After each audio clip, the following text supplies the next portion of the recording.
And again, I'm going to do this as a video because the live froze. The internet connection is slow. I like this view here. Anyways, it's about 8 o'clock. I just got in. And what I was saying was there was an Uber Eats driver, or was it the Amazon? I don't know what it's called, but someone who delivers, right?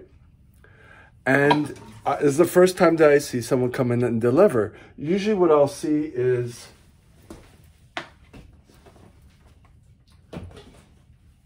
I'll see things being left in the doorway where bums can come in, where homeless people can come in, because they come and sleep here because it's downtown and people get in. People wait for someone to open the door with their fob, and then they kind of run in after. And this morning there was actually police. No, yesterday morning on the way to work in the hallway of my place. The first time I've ever seen that, escorting someone out. I guess it's come to that, right? So, oh,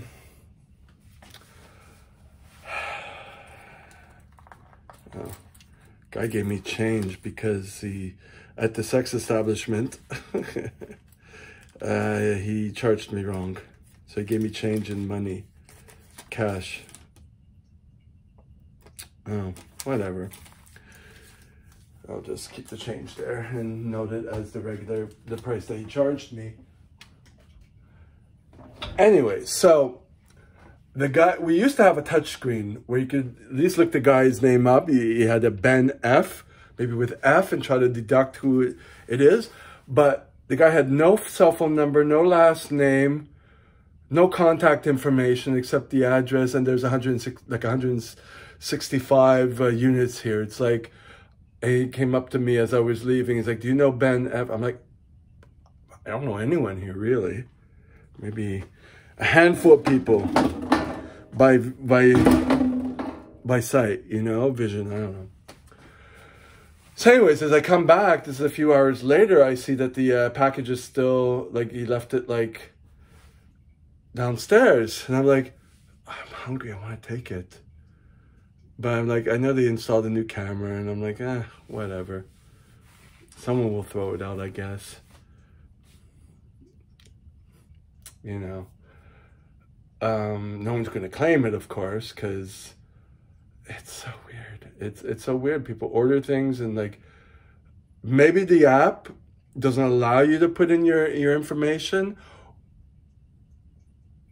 which is weird. Why would you actually order it if you can't even give your... And it happens often. Maybe there's a glitch. I have no idea. When I owned a couple of franchises, which is part of the reason how I got diagnosed as borderline, I lost them. I had to get rid of them. There was an app called Foodora, which kind of tanked. I still have the tablet from it. I never used it. I don't know if I could sell it or whatever, but it's somewhere in my closet or whatever. Anyways, so there's that. Oh yeah, I mentioned also that, like, they sometimes leave packages, food that people don't claim. They just leave it, like the drivers, of course, understandably, as I saw firsthand. If, like, the driver has no idea how to contact the person, that there's no information, which is so fucked up, they just leave it. And now I see why. You know, we used to have a touch screen and you could at least find the last name and all that, like deduct something, but now they changed it. It's been a few years. So I guess it was just too complicated. It kept getting broken and too much trouble, I guess. So anyways, but there's a lot of homeless people here, so maybe the homeless people take the food. Like, homeless people can come in here easily, and that happened as I was leaving. Someone was waiting for me to come out the door, and I just saw through my peripherals that he was running to hold the door. I'm like, well, the other door is locked. You can't get in. You're just going to be stuck in a little space between two doors. And just wait for someone else to come, and, you know.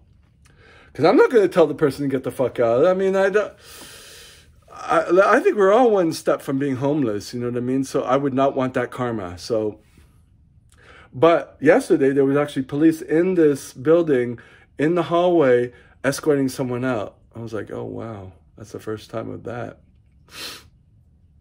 Anyways, and at the gym here, which I usually go to the further one now, but the one here, when I was going at 3 in the morning, all the homeless were in there, and like everyone was complaining about it. I'm like, sure, it's a problem, but we are downtown, and that's what's there.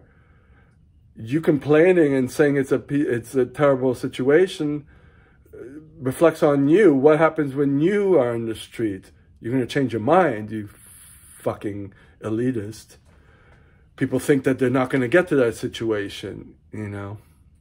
I don't believe that. I'm always scared that I will. And now that I'm working at a assisted living facility, I feel the same way. Like, what if I'm in that place and I have these crapheads who don't give a shit about their job treat me terrible? Anyways, so the title of this video is, Am I a Psychopath? Because I just came from the sex establishment and I'm getting more and more into it. It was an okay time, but like, it's a common thing that you just go from sex partner to sex partner until you find one that maybe you'll start with someone and then they'll stop and you stop, and then because it just doesn't go any further. And I understand that. I don't feel rejected anymore from that. I understand it because I do the same thing now that I'm getting. I don't think it's because I started prep. I think it's because I was starting to get there that way anyways, exploring more, being less inhibited. Whereas I was inhibited for many, many years because of, you know, condoms and all that crap. And so it's only in the past few years that I've been getting more and more unshy about that. But I don't bottom. So that is for if there's someone special and we can play with that. But anyway, so,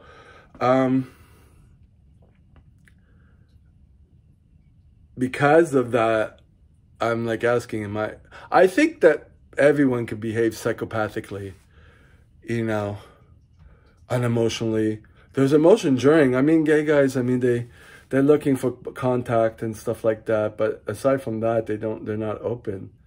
Probably myself included. There has to be a connection more than that.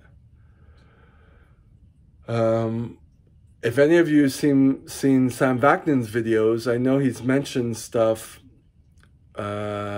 when you can act psychopathically, but I'm not going to search his videos. I don't even know if they're still there. I haven't seen Sam Vaknin's videos since the last video I did.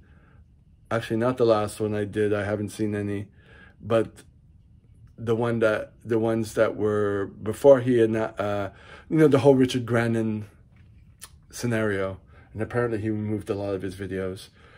But that's how I got a glimpse of people behaving psychopathically. Or maybe I'm a psychopath in general. Maybe there's different levels. Maybe there's different phases.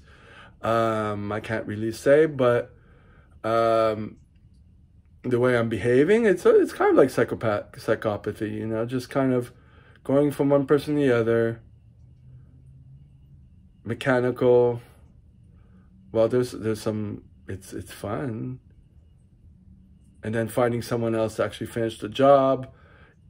And I think maybe also because of hormones, you know, you'll go with someone that you don't really care for initially, but the hormones make you like them. I don't know. I just want to shoot that out there. If you have anything to say on it or any videos to reference, let me know. It was just something that was on my head, on my mind.